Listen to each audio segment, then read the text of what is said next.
Assalamualaikum warahmatullahi wabarakatuh dan salam sejahtera. Nama saya Abdul Fattah bin Hamdin dan saya akan membentangkan kajian yang bertajuk Cabaran Pembelajaran dan Pengajaran dalam Talian PDPDT, Kajian Sorotan Literatur Bersistematik. Perkenalan, penghujung Februari 2020 telah menyaksikan penularan wabak berjangkit yang dikenali sebagai coronavirus atau singkatannya COVID-19.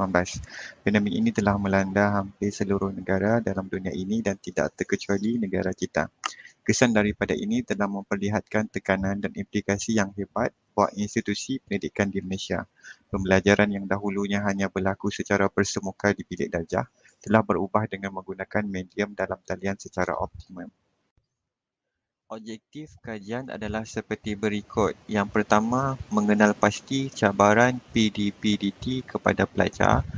Objektif yang kedua pula adalah mengenal pasti cabaran PDPDT kepada para pengajar. Berdasarkan tinjauan literatur, ada beberapa kajian yang telah dilakukan terhadap PDPDT. Di antaranya adalah kajian oleh Muzaffar dan Hasmadi pada tahun 2019 yang telah merumuskan definisi PDPDT atau e-pembelajaran adalah kaedah pengajaran menjurus kepada penggunaan media elektronik serta teknologi maklumat dan komunikasi ICT untuk mewujudkan pembelajaran yang bersifat terbuka, fleksibel dan menyeluruh. Selain itu, kajian Siti Azura pada tahun 2021 yang bertajuk Keberkesanan Pembelajaran dan Pengajaran dalam Talian e-Pembelajaran terhadap pembelajaran pelajar di Kolej Komuniti Hulu Langat yang telah membincangkan PDPDT terhadap 229 orang pelajar KKHL. Hasil kajian menunjukkan tahap keberkesanan adalah tinggi namun terdapat halangan yang telah dihadapi oleh pelajar. Di antara lain adalah kajian oleh Yusof dan Tahir pada 2017 yang melihat kepentingan dan keperluan penggunaan teknologi semasa pembelajaran. Kajian mendapati bahawa perkembangan kemajuan teknologi maklumat dan komunikasi telah membantu para pelajar dan juga pengajar dalam melaksanakan proses pembelajaran dan pengajaran yang lebih berkesan dan interaktif. Antara lain adalah kajian berkaitan kesedaran, penilaian dan penerimaan e-pembelajaran dalam kalangan ahli akademik yang telah dilakukan oleh Rubiah dan Jamilah pada tahun 2009. Kajian ini adalah melihat bagaimana kesediaan ahli akademik menerima e-pembelajaran dalam aktiviti pengajaran mereka dan turut mengkaji faktor-faktor yang menjadi pengaruh penerimaan atau penolakan kepada kaedah ini untuk dilaksanakan.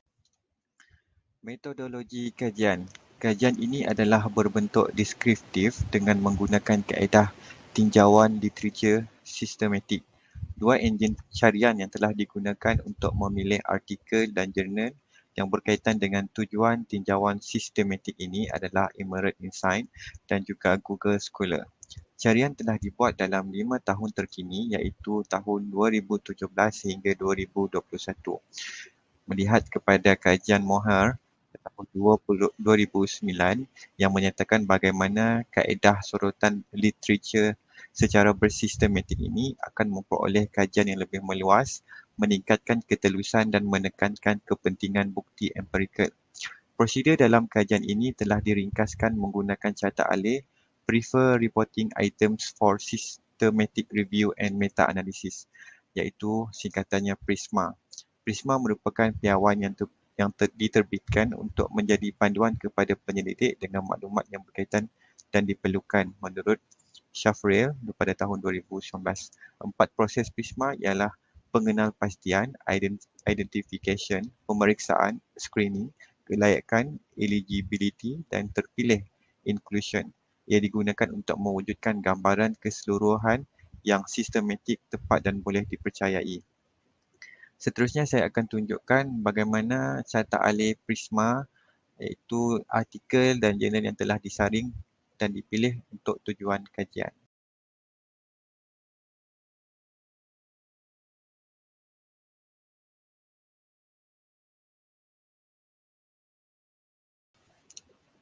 Melihat kepada catat alih sebentar tadi, sebanyak 21 artikel dan jurnal yang telah disaring dan dipilih untuk dibincangkan dan dianalisis pada bahagian ini.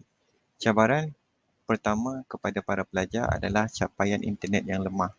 Liputan internet atau Wi-Fi adalah fasiliti utama yang diperlukan oleh pelajar sepanjang PDP berlangsung.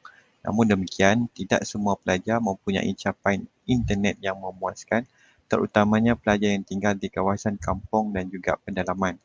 Kebanyakan pelajar juga adalah terdiri daripada golongan B40 dan M40. Pembelajaran menggunakan aplikasi seperti Google Meet dan WhatsApp juga bukan menjadi pilihan utama semasa PDP-DT ini dijalankan. Disebabkan capaian internet yang lemah ini juga, pelajar tidak dapat memuat turun segala bahan pengajaran yang telah dibekalkan oleh pensyarah. Keadaan ini juga menyebabkan pelajar tidak dapat mengikuti kelas pembelajaran yang telah dijadualkan. Kelemahan internet juga akan mengakibatkan sesi PDP-DT akan terputus dan juga tersekat sehingga menyebabkan komunikasi antara pelajar dan pensyarah tidak berlangsung dengan baik. Hal ini menyebabkan mereka banyak ketinggalan dari segi pemahaman dan menguasai terhadap sesuatu topik pelajaran yang telah diambil. Cabaran yang kedua adalah persekitaran pembelajaran yang tidak kondusif. Cabaran yang terpaksa dihadapi adalah suasana persekitaran yang bising, ruang belajar yang tidak selesa sehingga menyebabkan mereka sukar untuk memberi tumpuan ketika sesi kelas secara maya. Pelajar juga tidak dapat fokus terhadap PDP-DT kerana mempunyai tugas lain yang perlu dilakukan serta diganggu oleh adik-beradik mereka yang masih kecil semasa pembelajaran berlaku. PDP-DT juga menyebabkan aktiviti atau tugasan yang memerlukan perbincangan secara berkumpulan sukar untuk dilaksanakan. Pelajar juga akan mengalami kesukaran untuk melaksanakan tugasan berkumpulan terhadap pelaksanaan PDP-DT disebabkan faktor fizikal dan jarak yang berbeza-beza. Keadaan PDP-DT ini juga membolehkan pelajar tidak bertanggungjawab terhadap penilaian pentaksiran sehingga membebankan rakan yang lain apabila tugas secara berkumpulan. Mereka juga sukar untuk berhubung di antara satu sama lain. Cabaran yang ketiga adalah aspek kesediaan pelajar. Kesediaan pelajar adalah berkaitan dengan faktor-faktor yang merangkumi sikap, kecelikan dan kemudahan komputer. Disebabkan kurang mahir dalam mengendalikan peranti dan mengaplikasikan teknologi, pelajar lebih memilih kelas secara konvensional. Perkara ini disokong oleh beberapa kajian yang mendapati tahap kesediaan pelajar terhadap pembelajaran secara dalam talian adalah pada tahap belum bersedia sepenuhnya. Seterusnya adalah cabaran kepada para pengajar. Penggunaan teknologi web 2.0 adalah amat penting dalam kelangsungan kelas secara maya ini. Antara aplikasi ataupun sistem yang boleh digunakan di dalam PDP-DT ini seperti Microsoft Teams, Google Drive, Google Classroom, Webex, Google Meet dan banyak lagi platform dan juga aplikasi. Namun begitu, kelas virtual akan terganggu jika pelajar dan juga para pengajar tidak mahir menggunakan platform atau aplikasi yang telah dipilih. Ini juga akan menyebabkan halangan gaya pembelajaran yang merujuk kepada keselesaan pelajar terhadap teknologi dan menyesuaikan e-pembelajaran sebagai gaya pembelajaran. Cabaran yang kedua buat para pengajar adalah penyediaan bahan untuk PDP-DT. Bagi kaedah PDP-DT ini, para pengajar mempunyai kekangan masa dalam penyediaan bahan PDP. Selain itu, penyediaan pentaksiran pelajar juga penting turut terjejas apabila dilaksanakan secara virtual. Berlakunya penipuan dan tidak amanah oleh pelajar ketika melaksanakan ujian dan tugasan secara atas talian dan ini juga menjadi cabaran kepada para pengajar. Secara kesimpulannya, norma baharu pembelajaran dan pengajaran dalam talian adalah merupakan satu kaedah yang dapat membantu para pengajar untuk melaksanakan proses pembelajaran dalam pandemik ini.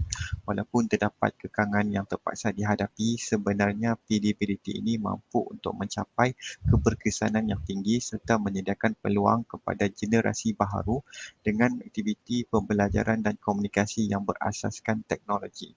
Justru itu, komitmen serta kerjasama daripada semua pihak amat penting untuk merealisasikan perkara ini.